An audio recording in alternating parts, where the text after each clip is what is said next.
Hi guys, welcome back to another ISL video. இந்த வீடியோவில் எதை பற்றி பேச போகிறோம்னு பார்த்தீங்கன்னா நின்தாய் லீவ்ஸ் சென்னை எஃப்சி அப்படின்னு தான் பார்க்க போகிறோம். அதுக்கப்புறம் பார்த்தீங்கன்னா East Bengal FC will sign அப்புயாவா அப்படின்னு தான் பார்க்க போகிறோம். இன்னும் நீங்கள் நம்ம சேனல் சப்ஸ்கிரைப் பண்ண மாதிரிங்கன்னா மறக்காமல் பண்ணிக்கோங்க. சரி வாங்க டேரெக்டாக வீடியோக்குள்ளே போயிடலாம்.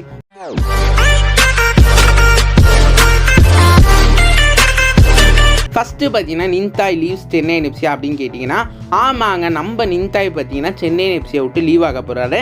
அவர் பார்த்தீங்கன்னா all set to join Punjab FC அப்படின்னு கேஎல் என்ன ரிப்போர்ட் பண்ணியிருக்காங்கன்னா நின்தாய் செட் டு ஜாயின் பஞ்சாப் எஃப்சின்னு நம்ம கேஎல் ரிப்போர்ட் பண்ணியிருக்காங்க. அவங்க ட்ரஸ்டபிளான சோர்ஸுங்க.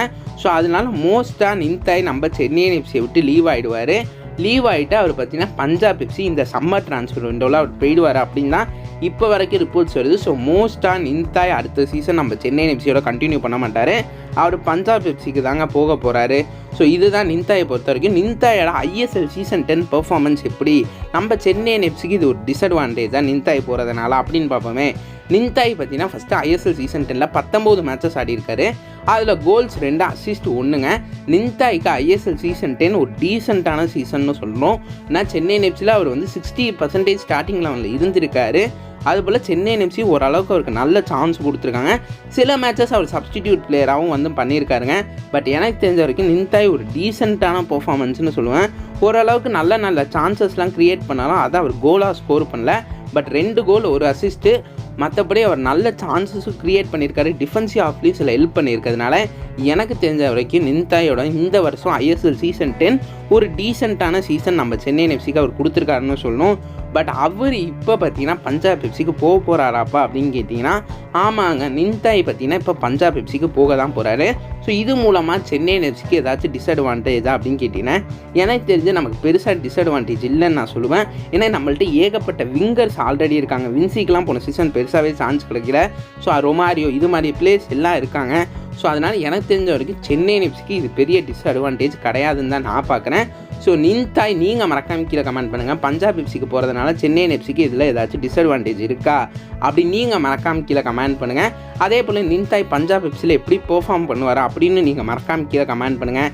இப்போ பார்த்தீங்கன்னா நம்ம வந்து அடுத்த அப்டேட்டுக்கு போகலாமே. அடுத்த அப்டேட் என்னப்பா அப்படின்னு கேட்டிங்கன்னா East Bengal FC will sign அப்புயாவா அப்படின்னு கேட்டிங்கன்னா East Bengal FC are closer to securing the அப்புயாவோட சைனிங்கை வந்து க்ளோசர் டு செக்யூரிங்னு சொல்கிறாங்க சம்மர் ட்ரான்ஸ்ஃபர் விண்டோவில். இதை ரிப்போர்ட் பண்ணது யாருப்பா அப்படின்னு கேட்டிங்கன்னா மைக்கேல் தாங்க ரிப்போர்ட் பண்ணியிருக்காங்க.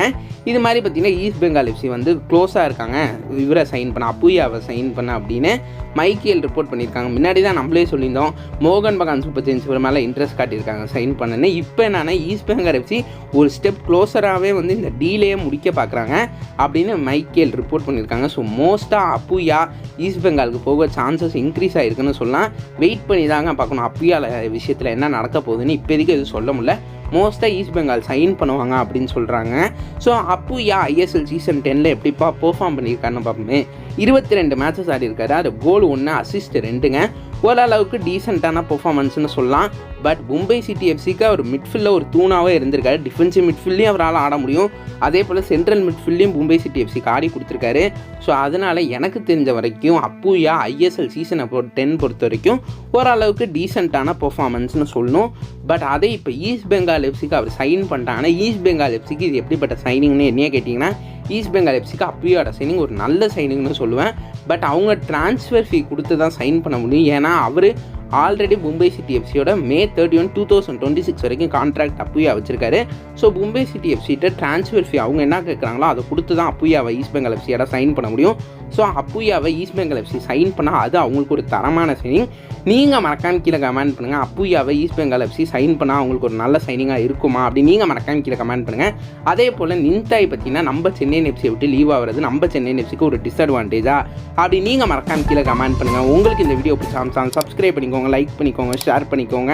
சரி வாங்க இதோட இந்த வீடியோவை முடிச்சுக்கலாம்.